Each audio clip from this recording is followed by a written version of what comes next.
2026 సంవత్సరం ఫిబ్రవరి నెల 12వ రాశి మీనరాశి. ఈ మీనరాశికి ఏలినాటి శని ప్రారంభమై 3 సంవత్సరాలు 6 మాసాలు అయింది. ఇంకా 4 సంవత్సరాలు ఈ మీనరాశికి ఏలినాటి శని ఉన్నది. ఈ టైంలో కుజుడు ఏకాదశిలో ఉన్నాడు. కుజుడు చాలా బాగున్నాడు. కేతువు బాగున్నాడు. కుజుడు కేతువు శుక్రుడు బాగున్నాడు. కానీ ఈ టైంలో వివాహం కావటానికి బాగా అవకాశం ఉంది. కానీ కాలసర్పదోషం కుజదోషం లేదు, కానీ కాలసర్పదోషం పూర్తిగా ఉంది. వివాహం చేసుకోవాలి అంటే ఆడపిల్లలు దొరకటం లేదు. ఈ ఆడపిల్లలు దొరకటం లేదని తొందరపడి జాతకాలు చూపించుకోకుండా వివాహం చేసుకొని వెంటనే విడిపడిపోయి కోర్టుకెక్కి విడాకులు రాక మళ్ళీ పెళ్లి చేసుకుంటానికి ఇబ్బంది అయిపోయి చాలామంది ఇబ్బంది పడుతున్నారు. ఏదో శాంతం జాతకం తెలియని చోటుకి వెళ్ళి ఎవరినో అడిగి బాగుందనుకొని, ఎందుకంటే పేర్లను బట్టి ఆవు పులైందా, పులి మేక అయిందా, ఎలికే పిల్ల అయిందా, ఇట్లాంటివే చూస్తారు. అది కాదు, ఇంకా చూడాల్సినవి చాలా ఉన్నాయి. షష్టాష్టకాలు అని ఉన్నాయి. కాల సర్పదోషం అని ఉంది, కుజ దోషం అని ఉంది. ఇట్లాంటి దోషాలు ఉంటే పెళ్ళయిన తర్వాత విడిపోయే పరిస్థితులు వస్తాయి. కాబట్టి ఈ రాశి వాళ్ళకి వివాహం అవడానికి అవకాశం ఉంది, కానీ శని బాగాలేడు.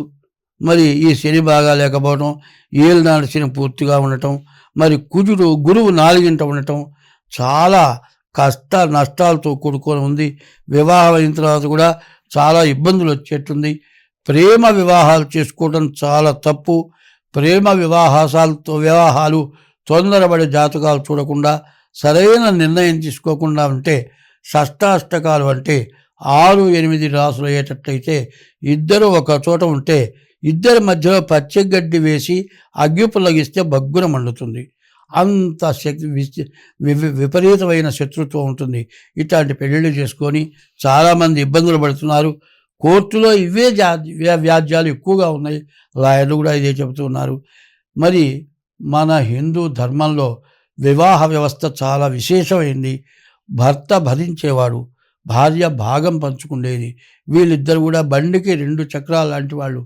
వివాహ వ్యవస్థ దెబ్బతింటోంది. విదేశాల్లో చాలామంది లిమిటేషన్ మ్యారేజ్, కొన్ని సంవత్సరాల వరకు రిజిస్టర్ మ్యారేజ్ చేసుకొని విడబడిపోవటం, వాళ్ళకి పుట్టిన సంతానం ప్రభుత్వానికి ఒప్పజెప్పటం, చివరికి ముసలివాళ్ళు అయిపోయిన తర్వాత కష్టాలు పట్టడం జరుగుతోంది. మనకు మొదటి నుంచి భార్యాభర్తలు ఇద్దరే, పరస్త్రీ వ్యామోహం పరపురుష వ్యామోహం ఉండకూడదు.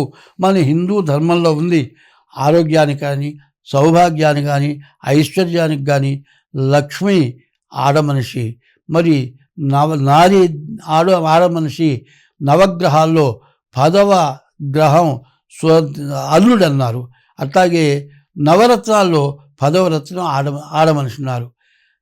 నవగ్రహాలు బాగుండబోతే పీడించుకు తింటాయి. అట్లాగే 9వ వాడు అల్లుడు గ్రహం అన్నాడు, వాడు పీడించుకు తింటాట. మరి 8 గ్రహాల తర్వాత 8 రత్నాలు ఉన్నాయి. 8 రత్నాల్లో 9వ రత్నం నారీరత్నం అన్నారు. ఆడమనిషి గొప్పదైతే ఆ కుటుంబం చాలా గొప్పదవుతుంది. మరి సీత వల్ల మరి 3 యుగాల నుంచి త్రేతాయుగం, ద్వాపరయుగం, కలియుగం వరకు కూడా సీతామ్మవారిని గుర్తు చేసుకుంటూ ఉన్నాం.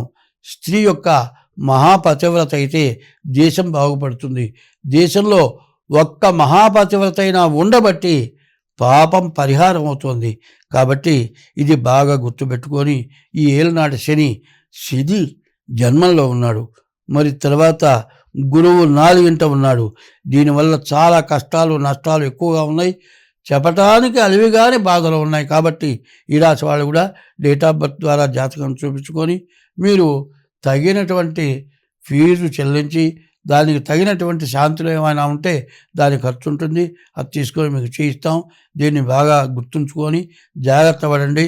అన్ని విధాలా మీకు ఏదో అపకారం చేసి అన్యాయంగా డబ్బులు తినే స్వభావం నాది కాదు.